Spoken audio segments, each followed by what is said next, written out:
the Taoist sensation of the latter. This practice will also lead to a greater awareness of the invisible mystery and the 10,000 things which are the be what it is. Look inward for it in your thoughts and allow yourself to feel it wherever it is and however it moves in your body. Turn all of your attention to becoming open-minded, allowing permissiveness to befriend the Mrs. living within the eternal Tao. Once the dichotomies or pairs of opposites are transcended, or at least seen for what they are, they flow in and out of life like the feeling it all the way through your physical system. Just be with what is, instead of opting to ease it by traversing this outer world path of explaining and defending. Don't get caught up in the apparent duality of being right or wrong. Congratulate yourself for making a choice to be in paradoxical unity, a oneness where all of the spectrum simply is. Silently appreciate the opportunity, along with your willingness to practice your sageness. In a dream, in a vision of the night, when deep sleep falls upon men while slumbering in their beds, then he opens the ears of men and seals their instruction. Your subconscious mind is most comfortable when you are unconscious. You are unconscious when you are in your sleep state. And in your sleep state, your subconscious mind is busy at work. And it's so important, I call it the last 5 minutes of your day. So you get into bed, every day you get into bed, you get ready to go to sleep, and you are now you're in that state between being awake and being asleep, where you're getting drowsy, and you are going to marinate for the next 8 hours in your unconscious, subconscious mind. You're preparing your marinade. And the question is, how do you want to prepare yourself for having your instructions sealed? Your ears are opened and your instructions are sealed.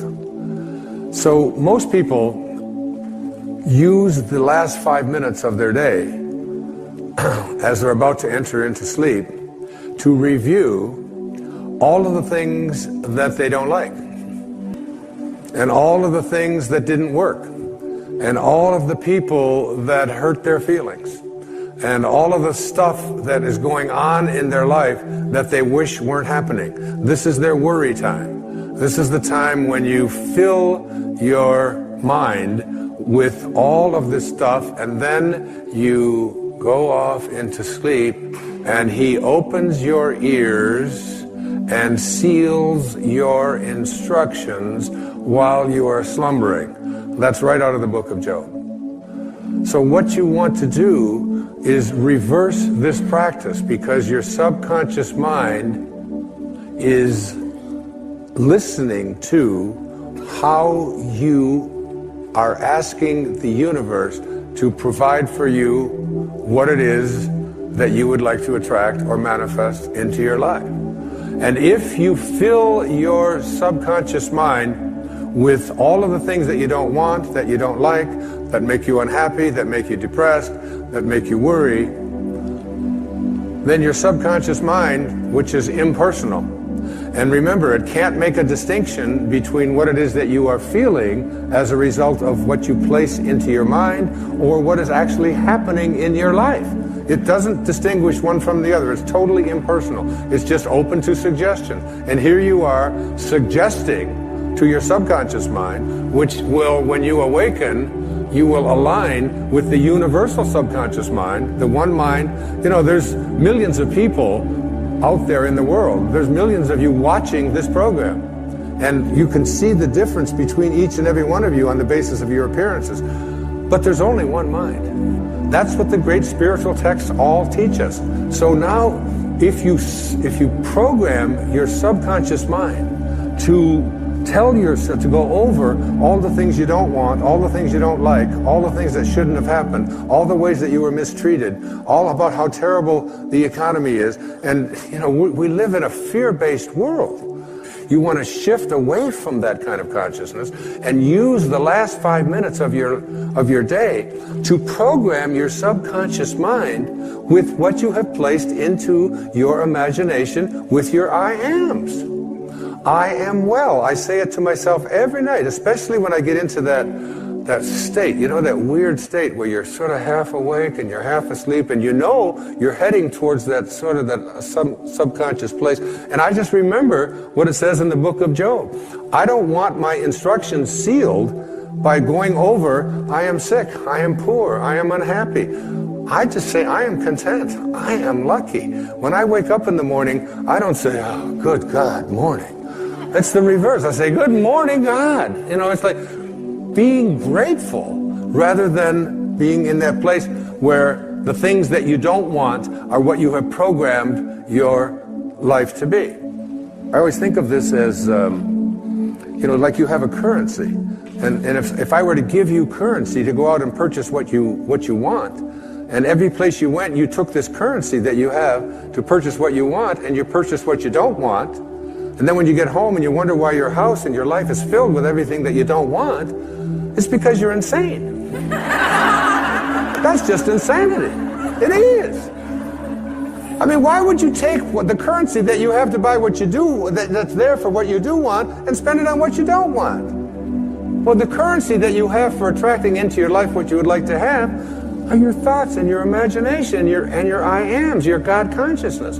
Why would you use it to say, I am unable, I am unlucky, I cannot, I will not? You're throttling, that's what it says in the I am discourses, you're throttling that great I am presence that is located within you.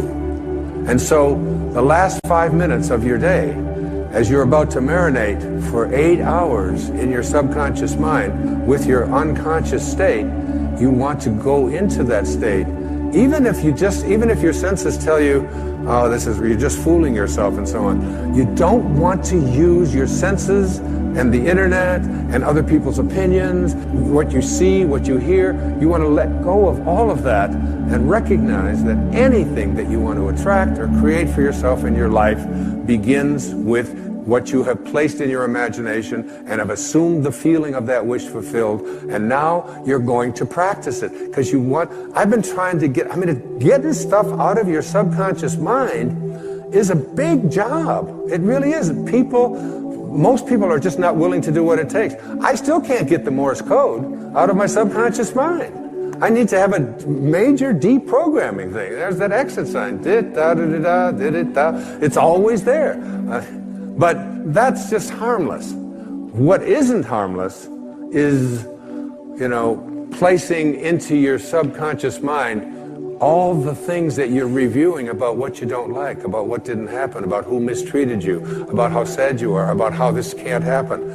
You are a creator. Neville put it this way. He said, the feeling which comes in response to the question, how would I feel were my wish realized, is the feeling which should monopolize and mobilize your attention as you relax into sleep.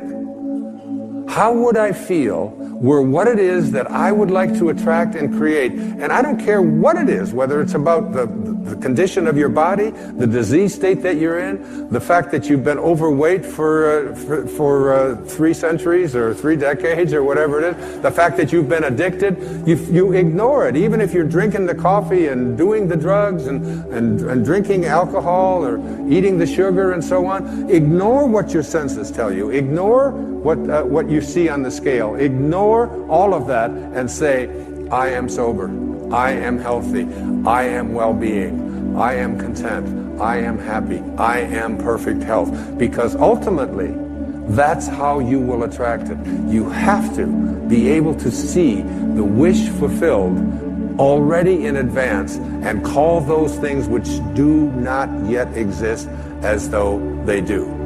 Now, as I get ready to conclude this program of love, there are 2 really significant things. You've gone to sleep, you've programmed your subconscious mind, and I want every one of you watching this show, I want you, when you get into bed tonight, just try it tonight. Instead of using these 5 minutes to review what you don't want, review everything that you've placed into your imagination. And keep this in mind when people say to me, and they say it to me all the time, what if I do everything that you say and it doesn't work? Just doesn't work. The student should constantly remind yourself, if it doesn't feel natural, if it doesn't feel natural, it isn't going to work. Okay? Now, I was being interviewed on a national television show by a guy who was about 5'7" and weighed maybe 140 pounds. And he did this long, intensive interview with me. And he said, you mean to tell me that if I do everything that you say, that I can become a linebacker for the New York Giants professional football team? Because he lived in New York. And I said, does it feel natural for you to be a linebacker for the New York Giants? Does that feel natural to you? And he said, no, it doesn't. And if it just doesn't feel natural to you, then all of the rest of this is just a waste of your energy. Now, the question isn't whether you're going to become a linebacker on a professional football team, but does it feel natural for you to say, I deserve prosperity? Does it feel natural for you to say, I deserve to be in a state of well-being? I deserve for my body to weigh exactly what I want it to weigh, what it is supposed to weigh? Does it feel natural for you to say, I am beautiful, I am strong, I am capable, I am loved? If it doesn't feel natural, you've got a real problem going with your subconscious mind. You've got a Morse code in there. Did I am fat. Did I am poor. I am unable. You have to start reprogramming your subconscious mind to say, I came from a place of well-being. I came from a place of perfect health. I came from a place of love. And I am well-being. I am wealth. Now, on the other hand, there are some people, like there's a basketball player out there in the NBA. His name is Muggsy Bogues. Muggsy Bogues is about 2'3". Now, he's about 5'7" or 5'8". And he can dunk a basketball. He's 5'7", and he can dunk a basketball. I'm 6'2". I can hardly see the rim.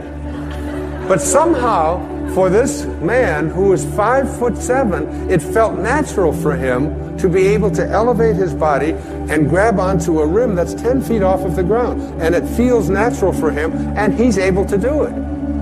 And there are so many examples of people who have accomplished things that they have never had a belief system that it was impossible for them. So for every single one of us, the intention needs to be, it feels natural to me. Even if I don't know how to do it, even if I have no experience with it, even if it's something that everybody else has told me I can't do, you need to be able to say to yourself, yes, I feel natural being happy, being loved, being prosperous, being all the things that I placed into my imagination. The second thing that I'd like to say in conclusion is that I was trying to manifest something into my life. And I did everything, but it still wasn't working.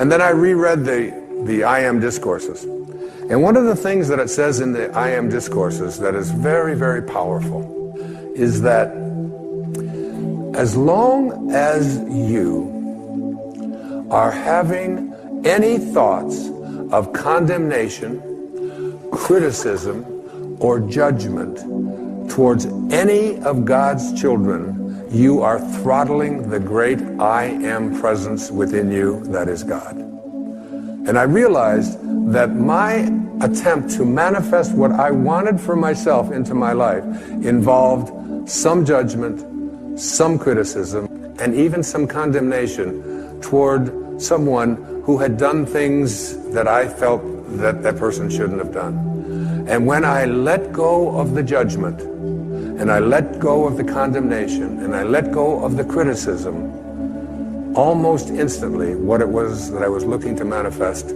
showed up in my life. You can't have any thoughts towards any of God's children that involve criticism, judgment, or condemnation. We are all just doing what we know how to do, and we can't ask any more of anyone.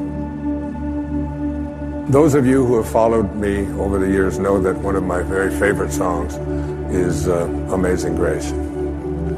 It's a very powerful song. We have to walk down a new street. There it is, a new street. And not just for ourselves, but for the planet and for our children.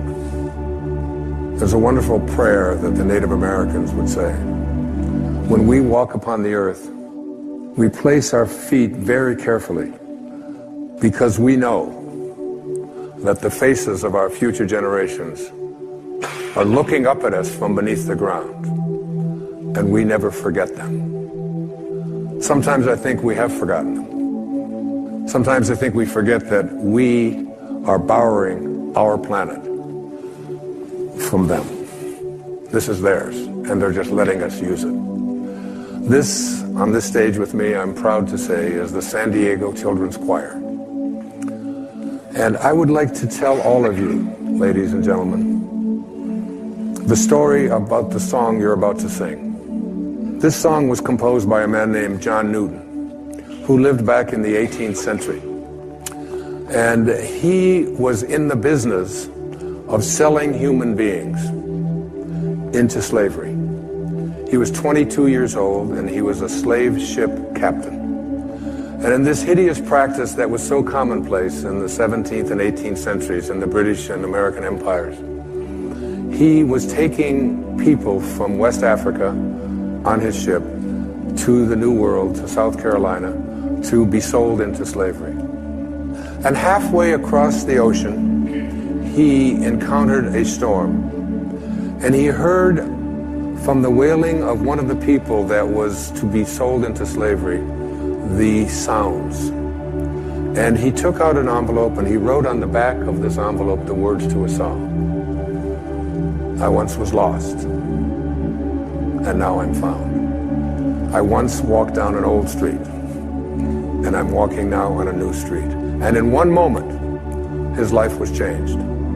And the storm passed, and legend tells us that he turned his ship around, and he went back to Africa, and he released all of the people who were still alive. And then he took his ship to a place in England called Bristol, and gave up being a slave ship captain and became the most ardent spokesman for the abolition of slavery, and was almost single-handedly responsible for ending this horrible, nefarious, hideous practice of selling human beings.